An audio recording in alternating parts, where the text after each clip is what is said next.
Lara Johnson, also known as LJ.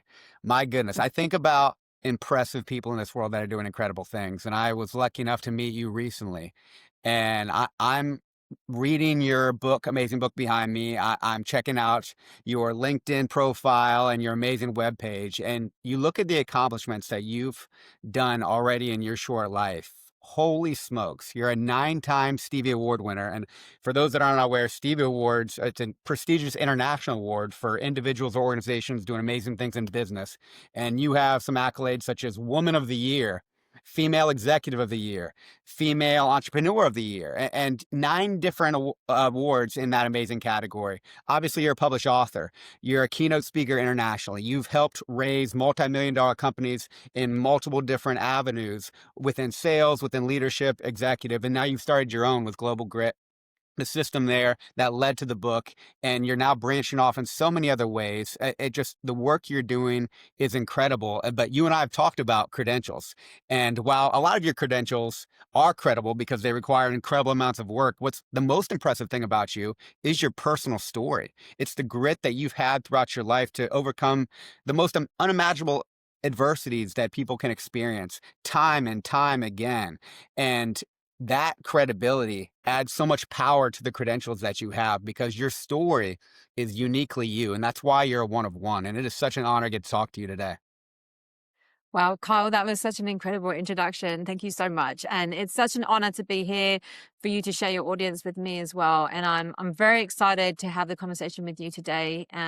But I mean, likewise, I've had the privilege of getting to know you recently and learning all about you as well. And I feel very lucky and blessed in my life that I'm surrounded by so many incredible people.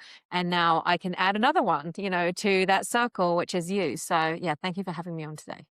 It's an honor. It really is. As I told you before, I've met so many amazing people this year because of just writing and collaborations, connections, and now I'm going to end the year getting to talk to you. It's pretty special. My first question I have for you is, how do you define grit, and when in your life did you start kind of intentionally getting after it through that lens?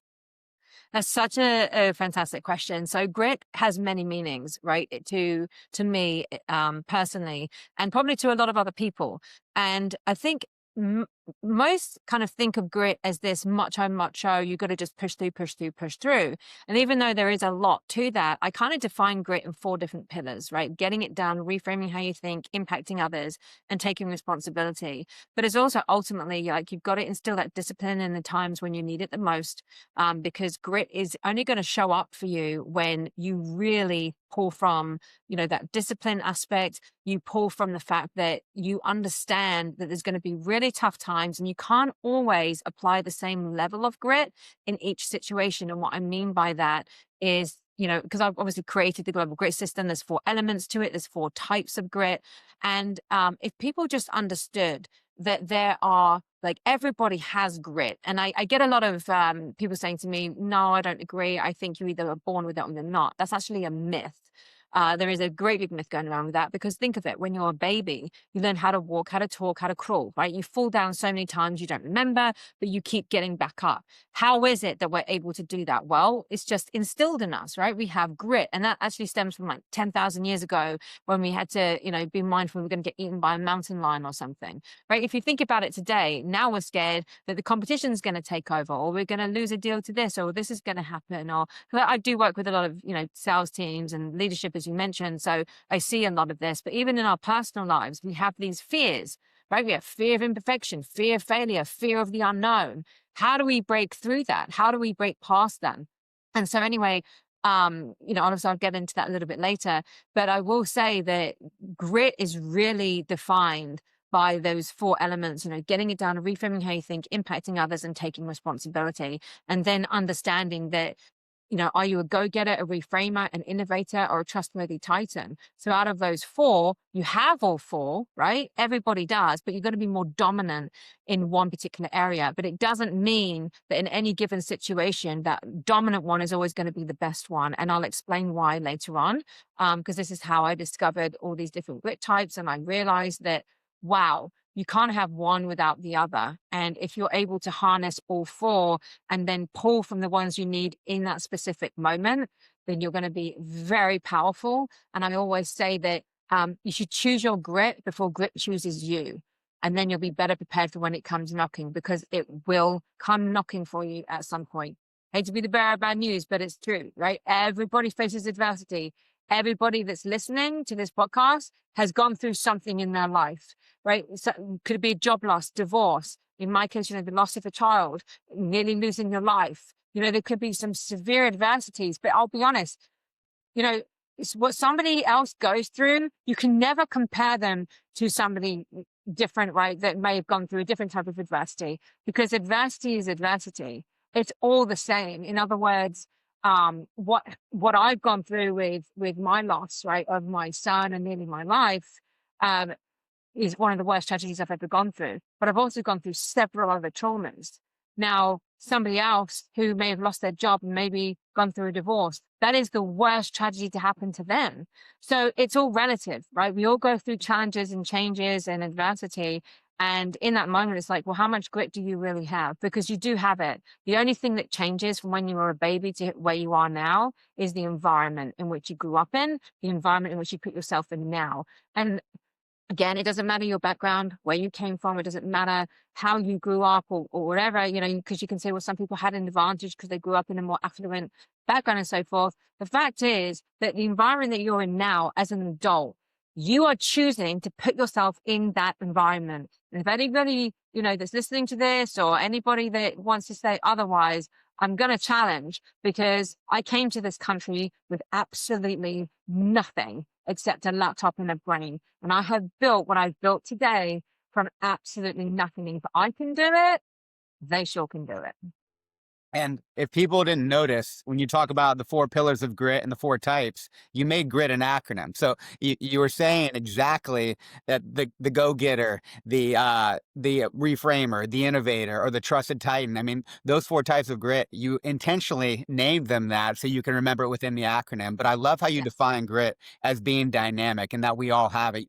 Everything that you talk about in your work is an empowering sense that we can all embody and start working on ourselves, making it practical, because we do tend to think like, well, that person's just more resilient. That person's just more gritty. That person's just born a leader. And we're all born those things, but we can decide what we want to harness ourselves for, what matches our environment or our desires in life. And that has always come strong through your book and through your message every time, that these are things that we can truly build once you have awareness of who you are, where you are, and then where you want to go. Because I love how you say we have all the aspects of the grit acronym, but what is your strength right now, and how does that match your environment, and do you want to leverage that, or who do you want to be? What type of leader do you want to be?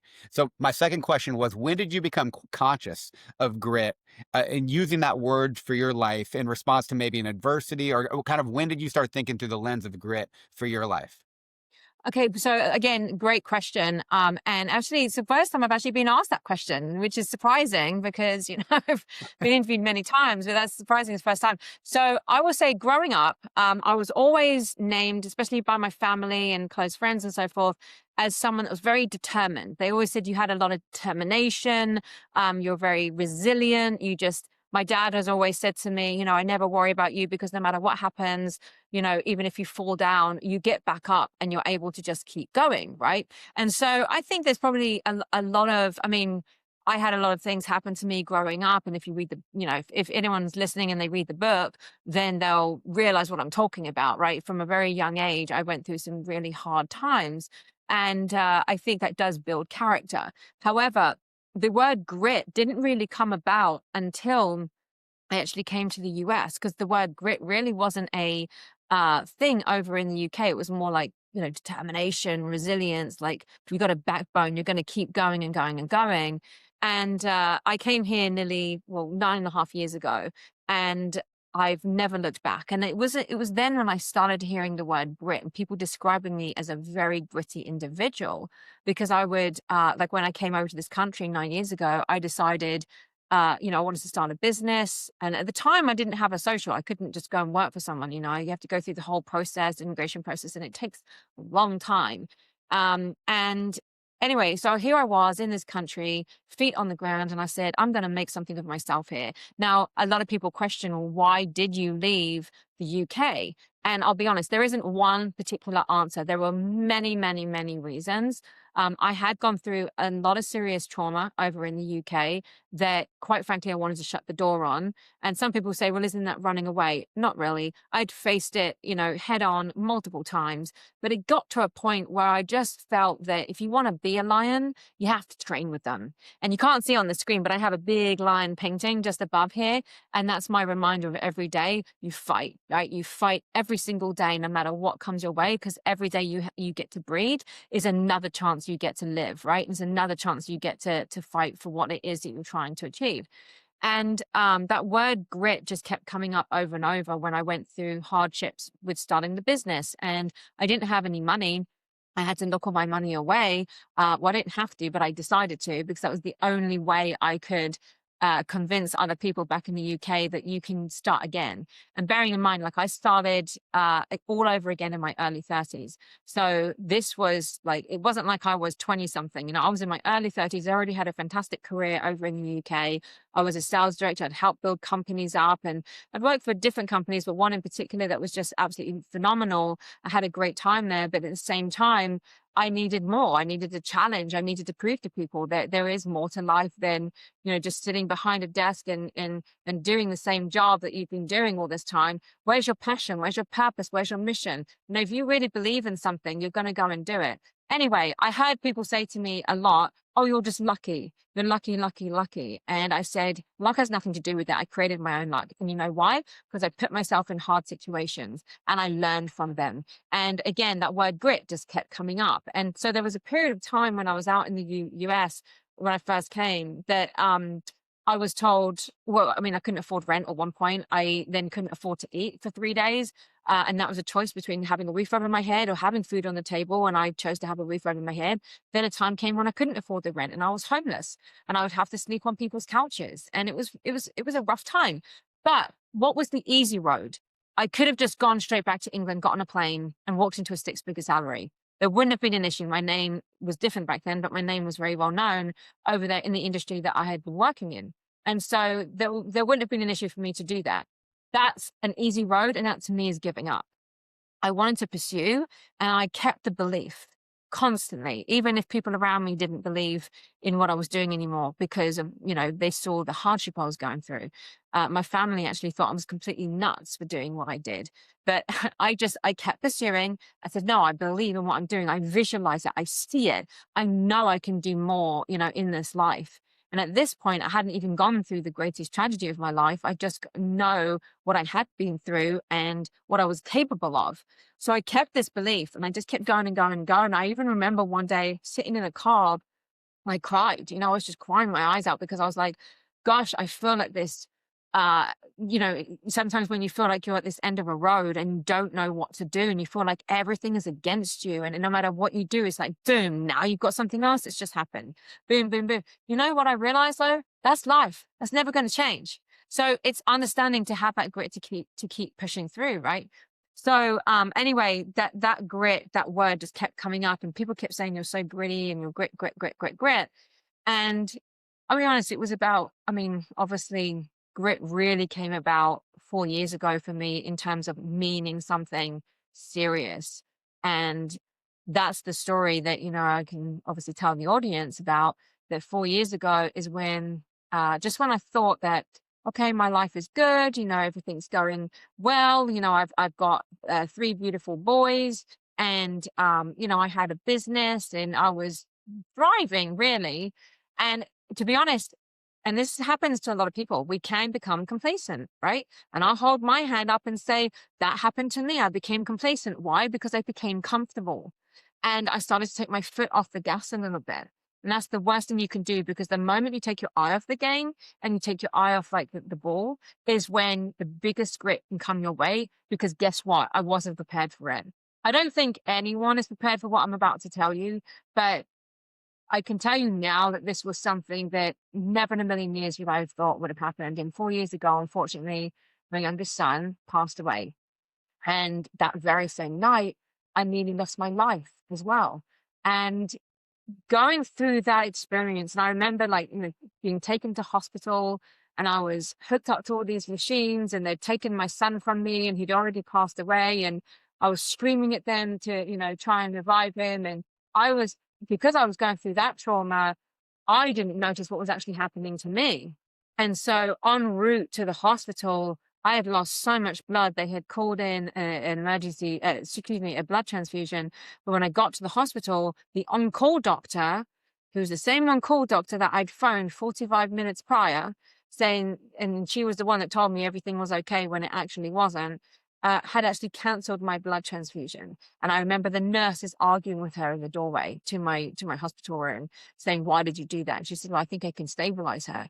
Big mistake, because what happened from then on was a fight for my life. And I remember sitting bolt upright and I screamed out as best I could, "Get me water, I'm going to die."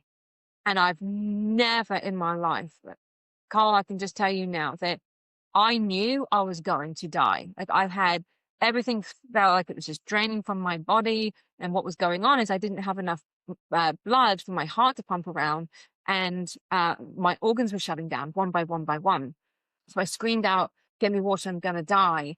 And I was told, "No, you can't, you're going to have surgery." So I said it one more time because I was thinking they don't understand the seriousness of this, because for whatever reason, at that moment, the machines hadn't picked up what was going on. But then within like a split second, all of a sudden, machines started picking it up. My blood pressure plummeted down to 53/37. And it was harrowing because my grandmother, who I was extremely close to some years prior, had passed away just in this manner. So I knew, I mean, when you're looking at a screen, you're just seeing your blood pressure just drop and drop and drop and drop and drop. It was extremely traumatic because I knew that the next beat on that machine, I wouldn't hear it because I'd be dead. And in that moment, and I kid you not, but in that moment, I remember saying to myself, "Lara, you've got two options." And this happened especially when I saw the crash cart being pulled in, because all of a sudden everyone was panicking. They were screaming for an emergency blood transfusion. There was just panic in the room. It was just chaos. And I remember saying to myself, "You get two options. Number one, you accept it and you die. Number two, you accept it, you're probably going to die, but you have to trust, you have to believe that they're going to bring you back." And I just held on to that and I said, "That's the option I'm going to choose," because I had two living boys, little boys, 2.5 and 1 years old. Like, I had little boys at home waiting to see their mother in the morning. So at this point, it's at night, right? And I'd already put my boys to bed. This was, they'd gone to bed before all of this had happened. So they had no clue what was happening to their mother and that their mother was about to die.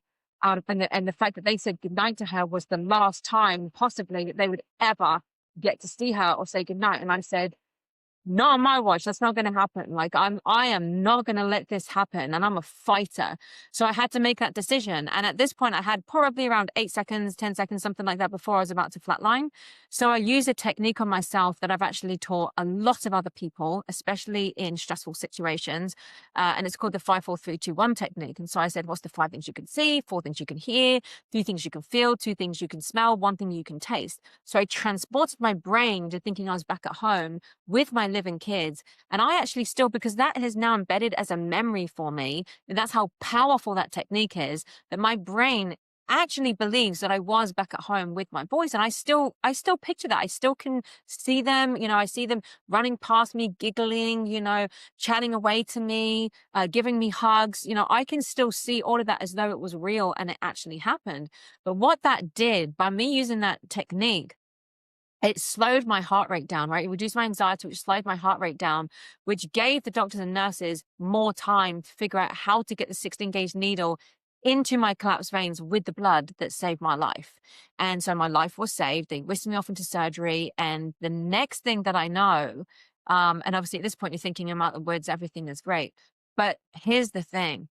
A lot of people don't realize the aftermath of any event that you've gone through that's challenging in your life, right? So it doesn't have to be as severe as what I'm describing with what I've just been through, but it could be anything else that's going on in your life. Why do we not evaluate or talk about the aftermath? Because it's uncomfortable, because we choose not to go back there. We don't, such a bad memory. We don't want to think about it. So what do? We just brush it off. And I always say, if you just brush it off, it's like a revolving door. It's just going to come back and swing you and smack you harder in the face, right? So when I woke up from surgery, the first thing I was asked by the doctor, and I can't even make this. This is this. Honestly, I feel like this is a freaking movie right here. But the doctor said to me, which funeral directors do you want to use for your son? Do you want to have your son buried or cremated? Here's a death certificate you have to fill in. And I'm thinking, what? Like this is ridiculous. Like I didn't even know how to respond to that. And he was asking me these questions, and I'm thinking, I just lost my son. And he was looking at me as if I was, just another patient, right? Now, looking back, I've had 4 years to obviously evaluate this. Looking back, they're just doing their job, right? And they have to deal with this type of trauma day in, day out. But here's the thing, we lost the human touch there because I'm still a human being and I'm a mother. And so it dawned on me, and it took me about 4 months, right, to get to this realization. But after I was let home and I came back home and I realized that, wow, okay, well, I don't know how the hell I'm going to deal with this. I don't know how to get through this. And I said, well, how have you got through all of your other traumas? Right. And I was like, well, this isn't the same because this is my son. This is, the pain is so unbearable. I mean, just excruciating to the point where you're like, why did he die and I lived? Why did I not die with him? Or why did he not live and I die? These things, they're real thoughts. And I started realizing, well, that would have been selfish because I've got two living kids and they need me.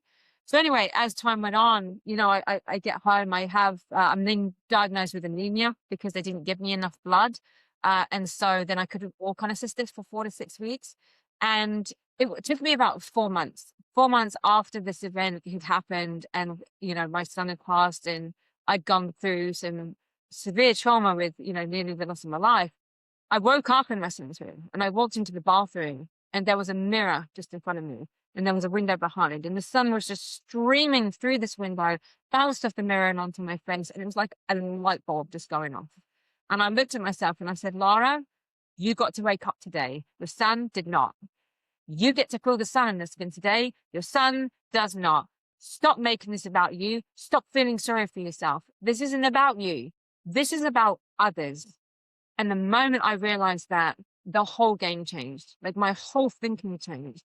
And I realized, well, how do I use all this grief and this trauma and this pain? How do I use it to help empower so many other people? And that's when I realized that, well, in order to do that, I first of all had to understand, well, how have I grit through all of these prior traumas? And that's, bringing to my point of the 4 types of grit and the 4 elements of grit. This is how this all came about, because I realized that that word grit had been used so much for me and in other ways, when I was in the UK, but that word grit was so powerful that I said, well, what is that? Why was I able to just grit through all of those other things? And that's when I realized that's because I'm a go-getter, right? I'm somebody that just gets things done, and I'm a solution finder. Like I like to focus on solutions, not problems. If there's a problem, there's no point in focusing on the problem. Why would you focus on the problem? That's not going to help you. You have to understand the problem, and then you put all the facts out, right? You might not like some of the options, but you have to understand all the options in order to make a decision. Right? So, and that's basically how I operated. But the reason I struggled so much with this and being able to get through this is because I'm a very logical person. And in life, you're going to deal with people around you, whether it's in your team, whether it's around in your family, whether it's, whoever you're around and friends, you're going to deal with the fact that half of those people are logical and the other half are emotional. So therefore, how people make decisions is going to be based on whether they're using logic or emotions. So for me, I was struggling because I'm a logical person, yet my solution to this logical situation in my head, which wasn't obviously logical, was to bring my son back, and I couldn't do that. So I struggled with what's the answer. And that's when I realized if you can harness your emotions and your logic, right? If you can understand both and you can pull from both, so you can control the emotions with the logic, but you can also allow the logic to be effective by utilizing some of these emotions. And sometimes you have to manipulate the emotions. You can marry the two and you become extremely powerful in how you make decisions and how you act in your behavior, in your, like, for example, how you think about something is going to affect your behavior, and that behavior will, how you think about something is, or the stimulus of something is going to affect how you think about it, and how you think about it is going to affect your behavior, and that behavior is going to result in, the action that you take or not take, right, in some cases. So I realized that I had to learn how to harness these emotions, because this was an emotional event. I'm a logical person. And that's why we tend to have like this breakdown in communication between many people, because how I encode something could be very different to how that person that I'm communicating with decodes it. And I was just realizing, wow, this is actually pretty simple when you understand it. It's just that I think people complicate everything. And to be honest, if you can just break it down into something super simple, we have a better chance of being able to master it. And that's when I realized I have to learn how I reframe my thinking. So I obviously had a bit of an advantage because of my background. I'm, trained in psychology, mental health counseling, neuroscience. So I pulled from some of those sciences, and I realized that if I could just reframe how I think about the situation, then maybe I'd have a fighting chance. And what I mean by that is, instead of looking at it as, oh, look what's been taken from me, I say, look what's been given to me, right? And look what's revealed to me. And so the moment you start changing negative words into something positive, you actually have a physiological reaction. And people listening should try this. It could be anything, but anything that's negative that you think about, and bear in mind, and I know, Carl, we've discussed this before, but 80% of your thoughts are negative and 90% are repetitive. And that is huge. So that just basically means you're already up against a very big uphill battle, right? Throw in trauma, throw in challenges, throw in all of that crap. Now you really have a freaking challenge on your hands. And that's where you really have to call for more grit and say, okay, I'm aware, right? I'm aware. I don't necessarily have to accept it, but I'm aware. And that's where I say to people, don't try and push it away. Like, anything negative's happened to you, don't push it away. How we need to deal with it, face it head on and say, okay, I acknowledge that this is happening, or that this has happened. Is this serving me? Like, how I'm reacting to it, how I'm feeling about it, is this serving me in this moment? And if it's not, we put it in a box, we put it on the shelf. Now we know we can come back to it later. But again, in that moment that we're doing that, we've now freed up some space, just like a computer or a phone. And we've said to ourselves, okay, now I've been able to free up some space there. I can allow the creativity to come in to help me find the solution that I need in order to get through this. And that's what I was doing in my particular situation. And I said, okay, so this isn't about me, because if I make it about me, I'm going to just keep sinking and sinking and sinking, because I'm not going to get the result that I want anyway, which is to bring my son back. So in other words, I now said, okay, my mission in life is to impact at least one person for at least one day, for every day I'm breathing. And I just focused on that, and I'm still focused on that every single day. It's what gets me up in the morning, and I always say to people, you need to have a little reminder. And for me, I have a little pin of baby feet, and I put it on, and I remember, okay, if I don't feel like doing something, I look at that pin and I say, this is why I'm doing what I'm doing, because my son doesn't get to do this, but I still do. And I was given a second chance. So I'm going to do this, and I'm going to keep his memory alive. But in doing so, I'm actually changing the lives of so many other people, right? Instilling this belief in them. And so, anyway, when I realized if I can get things done and reframe how I think, right, about situations, then I get to impact others. That means I have to take responsibility, because every action I take or inaction has a consequence, right? You do have a choice in what you do in life. And people may come to me and say, no, you don't. There's this, that, and the other. Listen, you do, because I've come from all different types of backgrounds, right? In different countries I've been in, I know what you can be capable of. The reason that some people achieve and some people don't is the level of the grit they're willing to apply in that moment, right? And then have the discipline to keep instilling that grit throughout. And that's where a lot of people don't understand that you can develop grit. And so that's where I started developing the global grit system, and said, a lot of people talk about grit, right? Which is great. But the problem being is that people are fearful of the word, because they have this connotation to it. And some people might have a negative connotation to it, just like they have a negative connotation to discipline, because they think of discipline as something, oh, I've done something bad, I got disciplined as a child, right? So we already have that negative connotation to that word. If we change the way we look at that word, right, and we realize that actually it's made up of several different aspects, and we have to learn how to harness those different aspects in any given moment, God, seriously, gosh, we could change everything about us and how we approach life. So then I realized, okay, I have the 4 elements of grit, because obviously that spells grit, get it done, reframe thinking, impact others, take responsibility. That's then when I said, that's not enough. I have to create the belief in people that you do have grit. And that's where the 4 types of grit came in. Because if you can create belief in others, it creates the motivation to act, right? You become motivated to act on something. When you're motivated to act, you actually start to alter your brain processes. You start to think differently. And when you alter your brain processes, you can start to adopt a growth mindset. And when you do that, you're able to apply the very thing it is you're trying to learn in the first place. The question is, how do you create the belief? Well, look what I did nearly 10 years ago. You have to change the environment in which you're in. Why? Because every single one of us has a different way of learning, whether it's through visual, through listening, or through practical. And most people avoid the practical because they have the fears, right? They're scared. Some people have a fear of imperfection, so they never execute on their action. They have to protect it before they do anything about it. Some people have a fear of the unknown, so they get too scared, they run back down to comfort. And some have that fear of failure. So again, they run back down to comfort, or they just go a different direction because they just run out of this grit, so to speak, to keep doing it because they're fearful.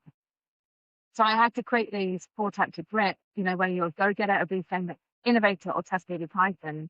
And I created a grit type indicator assessment so people can understand how do they react in very stressful situations. And it is all about how it's not necessarily how gritty you are in those situations. It's more of how do you react in certain stressful situations, right? So when you have to apply grit, how are you going to react in those situations?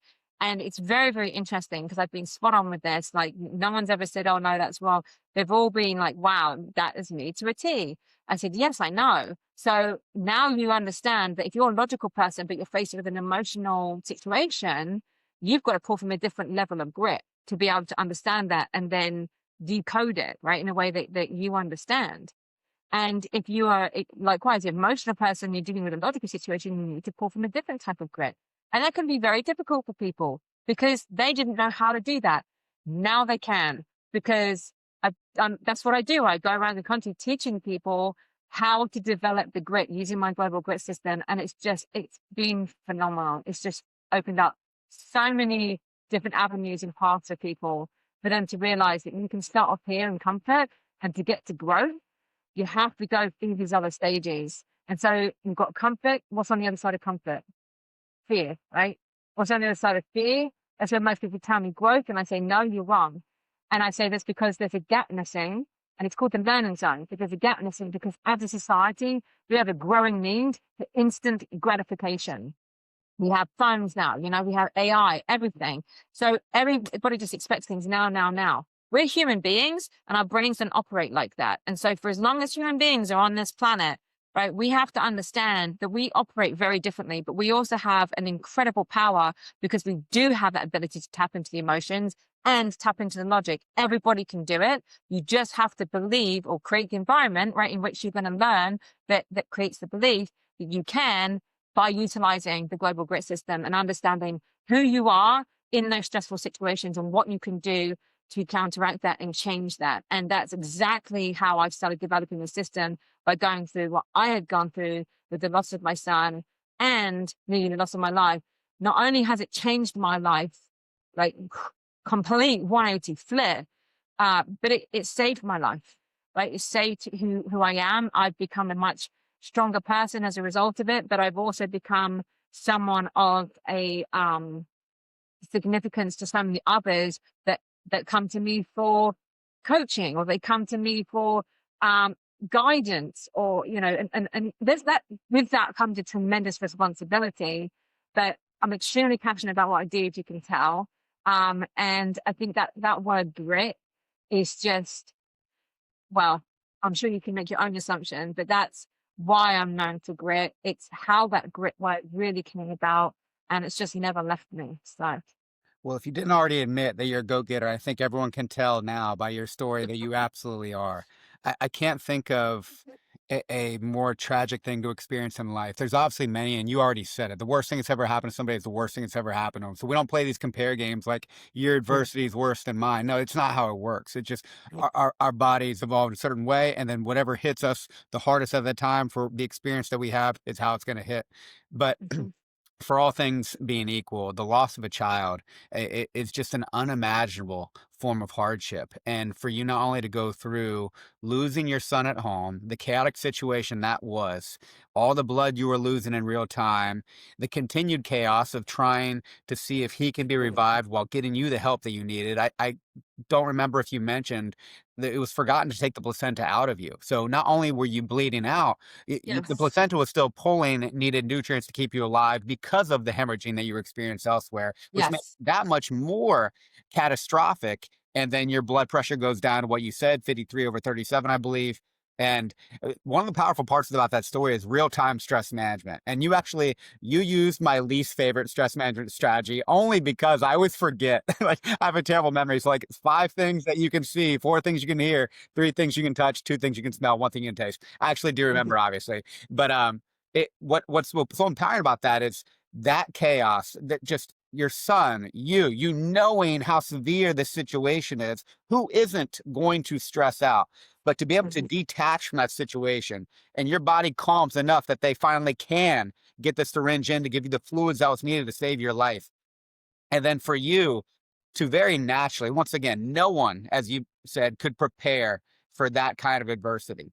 No matter how gritty, how resilient, how much experience you have, there's some things life is going to hit you in the mouth in a way that you can't imagine sometimes. So grieving is very natural. But your point of your grit types and you're a go getter, but there's limitations to all beneficial things, and the inability to start reframing the situation and to attack it from a different way may have been. I'd be interested to hear what you think, and you write about it in the book, obviously. So you're just going to riff on what you've written about already. But we all have strengths, but if we can't consider the other components of grit, it can be limiting if we can't Yes. flex at times, especially into those really extreme adversities.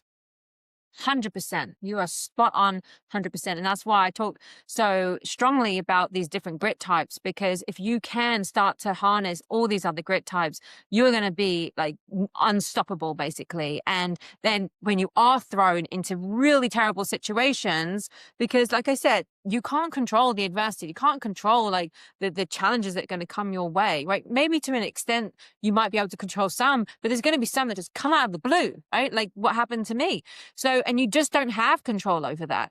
But if you have put yourself, this is why I'm so hot on this, right? If you put yourself in difficult situations, right? Hard situations, you're basically practicing, you're learning, right? You are training your brain, you're training your body, you're training your mind how to deal with really gritty situations when real life events actually come. So if effectively yes, it's training, right? You're training your brain just like we train in the gym, right? From a physical aspect, we have to do that with our brains. And people don't do this often enough. And I also get asked, Lara, how do you have so much energy, right? All the time I get asked, how do you have all this energy?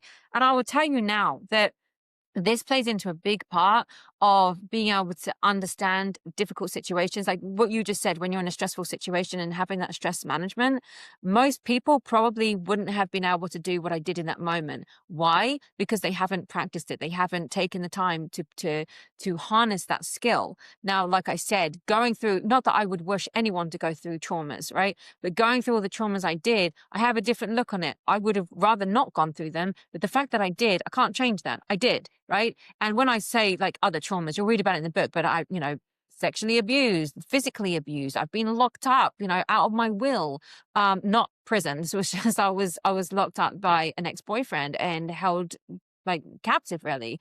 And it was absolutely diabolical. I mean, that person did get convicted, but there's so many different things. I watched my grandmother die. She was the only one that was there for me when at the, period in my life, my family had turned their backs on me. I've gone through divorces, and yes, I said divorces, plural. Yes.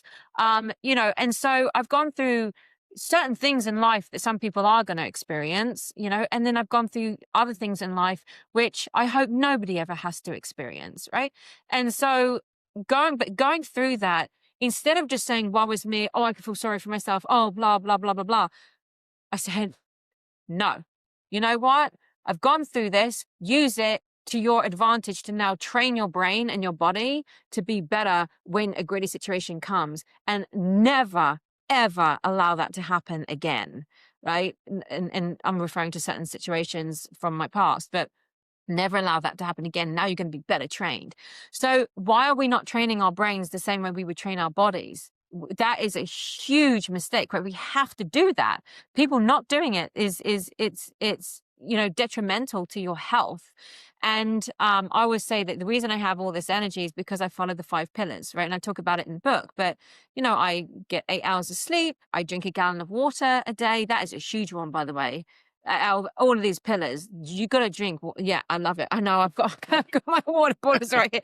But you've always got to drink water because also when you're sick and you're ill, what did doctors say? Drink water, stay hydrated. Da, da, da, da. Why? This is one of the best things for your body, right? But anyway, what does your brain need? It needs sleep. It needs to have water. It needs food. You need to eat clean. Oh, I cannot even tell you what a game changer that is when you eat clean. You don't eat all this processed crap. I mean, we're seeing so much stuff in the news right now, like on social media and everything, and it's all coming out, right? But there's so much badness in all this processed food. And I'm like, you want to consume that? You want to put that in your body? Why? But the problem is people become addicted to it because there's certain substances, especially sugar, you become very addicted to it. And so it's really difficult for people to break out of that. And that's where you have to have the discipline. I mean, my husband talks way better about the discipline than I do. He's focused on that.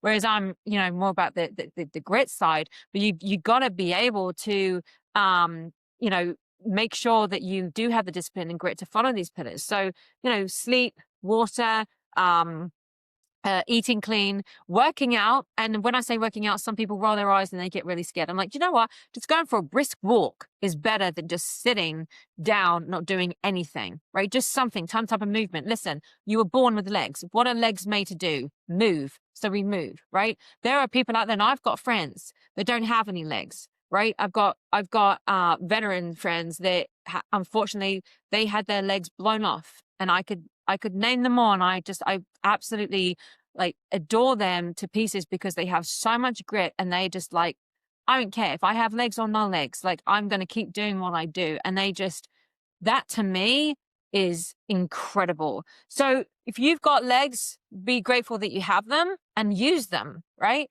And then also getting sunlight on your skin for like 10, 15 minutes a day, preferably in the morning. It helps with your circadian rhythm and it's going to help you sleep better. But it is a game changer if you follow those 5 pillars. And I do have 2 bonus ones, and a lot of people freak out, when I tell them, but I actually don't drink alcohol and I don't drink caffeine. And no, it's not for any religious reasons or anything like that. I don't drink alcohol, I don't drink caffeine because to me, I don't need them, right? I don't need them to function. They are, in my opinion, they're drugs into your body that I just choose not to put into my body.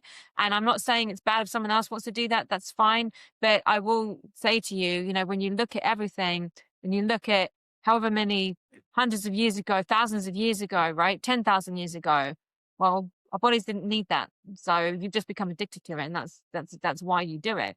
So if you want to start somewhere, start with one of those pillars, right? And that's how you're going to start to develop, not just discipline around it, but you're going to develop the grit. And that is a good test because if you can't even do the basic things that your brain needs, right? Then how do you expect to have optimum performance in other areas of your life? You're just not. So you got to master the basic, and we tend to forget about the basic because as humans, we seem to complicate everything. And we're like, oh, but there's this latest thing, we have to go do this and this.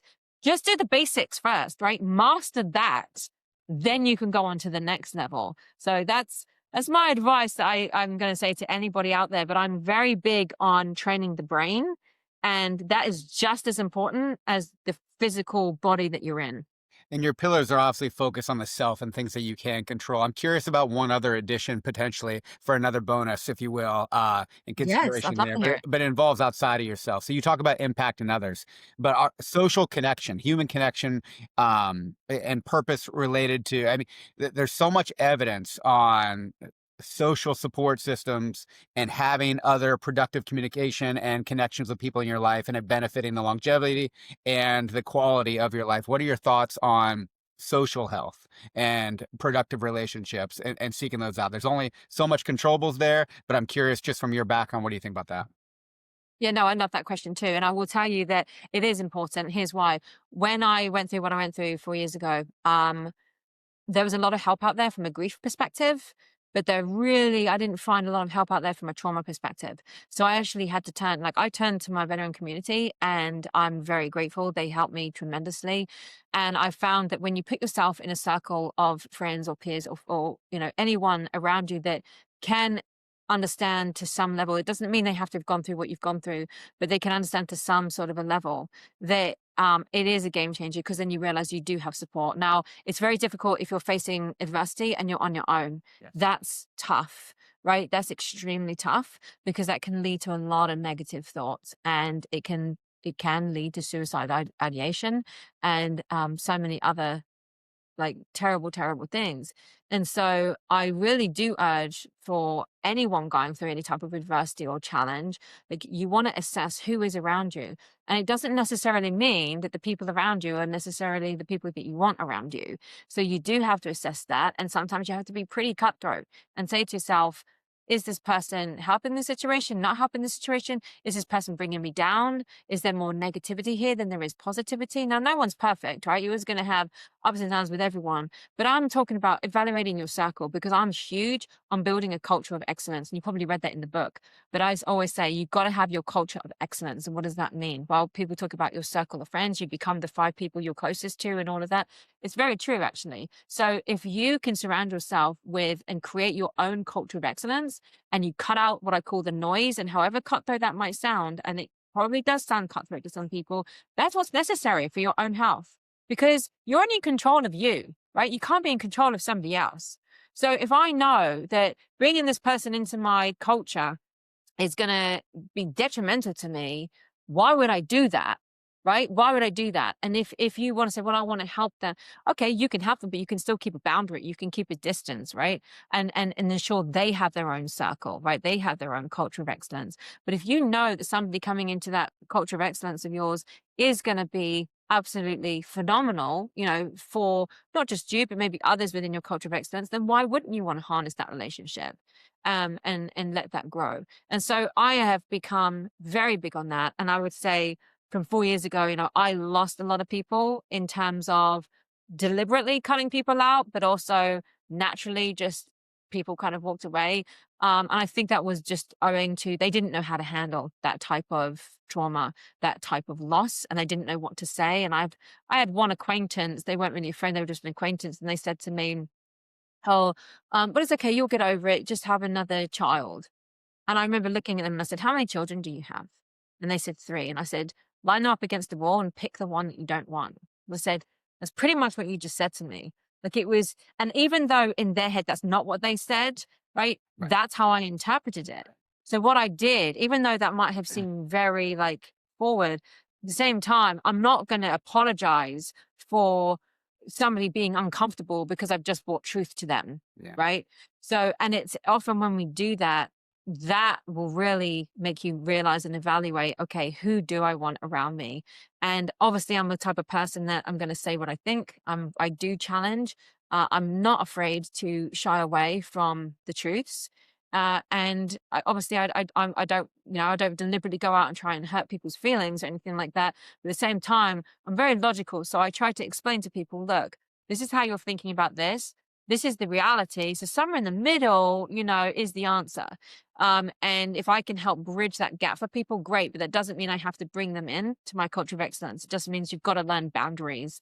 Yeah, so I'm huge on that culture of excellence. And like you just said, having a support group, having people around you is huge. And I will say that I'm very lucky and blessed that I did get to meet my husband. And in fact, I say lucky. I mean, you do create your own luck, right? I mean, you have to put yourself in environments, like I've said earlier, in which you have the opportunity to meet people like that. And I know he feels the same way. We both are the same age. Actually, we're only 3 or 4 weeks apart, Right. and it took us this long in life to be able to find each other. But when you do find that person, they don't just become, your spouse or your loved one or whatever. They become everything. They support you in every aspect of your life. And if you don't have that in your life, or you are constantly battling all the time, you have to evaluate and say, why is that? because it's not always one person, it's two people. And so it doesn't mean there's necessarily a right or wrong. It doesn't mean that, okay, well, that means that's the end of it. You split up, whatever. But for some people, maybe that is the case. And for me, I've gone through several divorces. And is that something that I look back on and say, would I have done things differently? To be honest, I think what that shows is that I just stood up for what I believed in. And if I didn't believe this was right for me anymore, and I had tried, and God knows I had tried, in all of them, I realized that this wasn't working anymore. And it's okay to say that. It might hurt, but it's okay to say that, because when one door closes, another door will open at some point. And like I said, I wouldn't have what I have now with my husband had I not walked away from all of those prior marriages, and stood up for what I really believed in and what I felt was right. And again, it comes back down to that culture of excellence.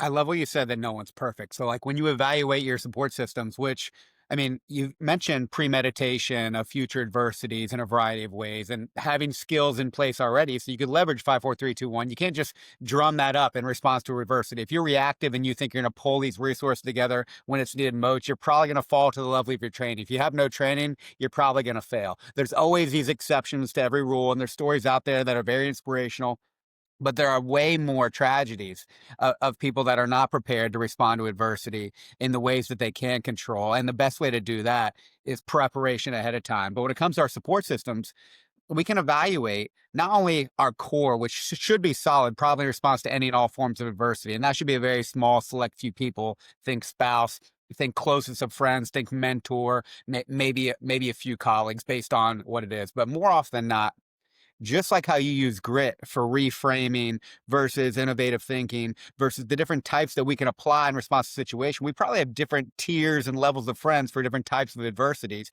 because no one's perfect. But knowing that and being able to leverage those resources before the adversity comes is probably going to help you be better prepared to proactively respond and rationally respond once it comes.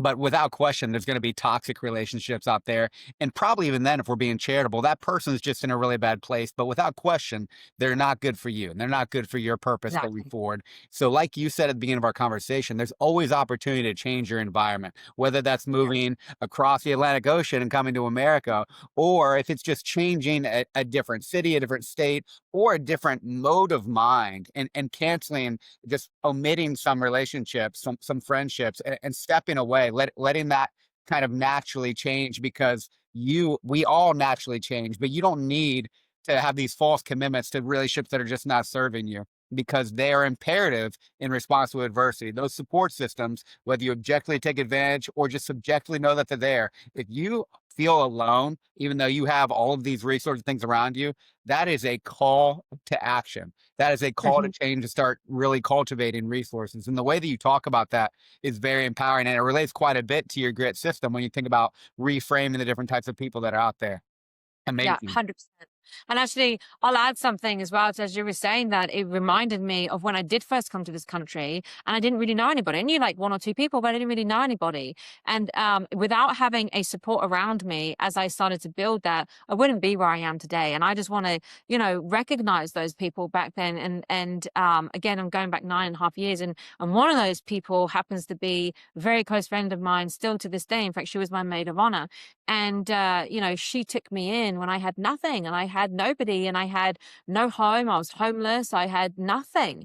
And she took me in and she didn't have to do that. And she had, three kids at the time. She's now got a few more, but she had three kids at the time. And she actually moved one of her daughters out of the bedroom so I could have a bed to sleep in. And she put her daughter into sharing with one of her other kids. And she rearranged her life to help me in that moment. She didn't have to do that. She didn't have to do that. She didn't ask me for money. Like there was nothing. She just did that out of the goodness of her heart because she believed in me and she could see, what I was trying to achieve and where I was going. But likewise, there were other people that, I didn't have a car and somebody lent me a car for a few months until I could get on my feet. And, there was so many different people that really helped me in that moment. And that's because, they believed in me, right? Because I believed in myself, but also I wasn't out to get stuff for me. I was out there to prove to people what you can do. And I helped so many other people in the process. Like, I actually donated a lot of my time back then. I didn't ask for money from people to do things. I just did them. And I would tell you that the biggest currency that there really is, and, a lot of people, talk about time and all of that, I mean, people think money is the biggest currency, but it really isn't, right? Trust is a huge one. Trust is absolutely massive. But having that time, building that trust, and understanding that the relationships with people is actually one of your biggest currencies. Because without having those relationships, without having those people around you, you can't get to where you are, right? You don't actually get where you're going on your own, right? Nobody gets to where they are on their own. They've had some help along the way. Even if you've had to pay people to help you, you've had that help along the way. And so I always say to people, when you're evaluating that culture of excellence, when you're evaluating your currency, when you're looking at those relationships that you have with people, always say to yourself, what am I doing today to get me to where I need to be tomorrow? And it doesn't necessarily mean what am I doing today for me? What am I doing today for somebody else? What am I doing today for, in this situation? But whatever that is, what are you doing today to get you to where you need to be tomorrow? Because just putting one foot in front of the other, and I'll just explain this real quick, that when I, experienced the loss of my son and needing my life, and I didn't know how I was going to get through it, I can only describe it like I felt like I was drowning. And I was almost like struggling to kind of get to the surface to take a breath, and then I would fall back down and I would drown again. And then it got to a point where I was in this like trench of mud, and it was really difficult to kind of put one foot in front of the other. Like, I was struggling sometimes. It was like, oh, I can't quite do that today. But every day you say to yourself, what am I doing today to get me to where I need to be tomorrow? Knowing that there's this big goal. And for me, it was like this tiny little pinprick of a light at the end of a tunnel, and at first I couldn't even see it. It was just darkness, but the more you realize, okay, there's this big goal that you need to get to, whether that's a goal in business, whether that's a goal in your personal life, whether that's a goal with getting through adversity, right? You've got a goal. Well, then you've got to say to yourself, well, what are the tasks I have to do to be able to get to that goal? But then how do I carry out those tasks once you've identified them? You have to develop the habits, right? But you also have to identify what the bad habits are. And it's only then, and you can do that on a daily basis. And I created this awesome habit checker, right? That you really can start to focus and hone in on, okay, what are these habits I'm doing? What are the bad habits? But by doing that on a daily basis, you actually realize, you say, okay, if I can carry out these habits, and even if it's just one thing that you're changing, for example, take a pillar, right? Drink a gallon of water a day. That's a good habit, right? Eliminate all the sodas, all of that stuff, right? That's a bad habit. So you can have a good habit. And then you say, right, I'm going to do this now, right, for the next 30 days. And the more you start to do it, the more you start realizing what that habit is that's really good, the more you realize, oh, it now becomes second nature. You don't even think about it. It just is something that just happens. And so then that mud that you're trying to get through every day starts to become a little thinner. Then it starts to become murky water. Then that murky water becomes clear. And before you know it, you're out of the water, right? But that can take time. But that's how my brain was processing that type of trauma to that extent. But I reminded myself on the bad days, I reminded myself of how far I've actually come, because a lot of people focus on the big wins and they forget about the small ones. And it's the small wins that actually get you to the big win. So you've got to recognize what they are. And even if that means you woke up today, right? That's a win in my book.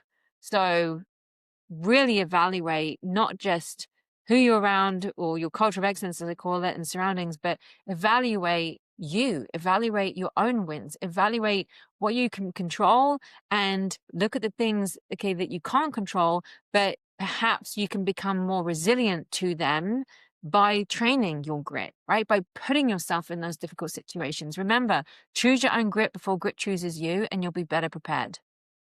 Now you sound more like a rethinker than I'm sorry, a reframer than anything else, because that it's beautifully put. It's taking your current situation and reframing it to still make impactful things happen within it. But when it comes to impacting others, it's worth noting that when you were able to get through the grieving process, which took a little while, very naturally, so who would not take a few months to get back on their feet in the way that you needed to do? That's natural. It would be concerning if you kept going just like nothing happened. It'd be just concerning then if you had suicidal ideation. Like there are many different ways to grieve. All need support. All need time.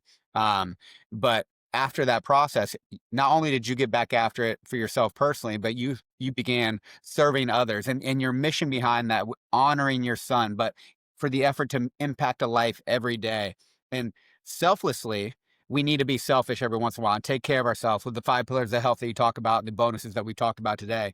But selfishly, it's very advantageous to be selfless, not only Mm. because of those social connections that we talked about, but because you give yourself a mission bigger than yourself. And that is Yes. clearly what you live by, what you are doing, and why you are growing the way that you have, and you've had success that you continue to have, because the impact you're making continues to happen at scale. But having that foundation of knowing your why behind such an incredibly powerful, tragic, but also transformative moment, it's just so inspiring, and the fact that you're doing it through these organizations that you're involved in for warrior fighters and military members transitioning out of service, for mothers and fathers who have lost children. Not only with that, but what you're doing with grit and finding the overlap between all of Laura, amazing.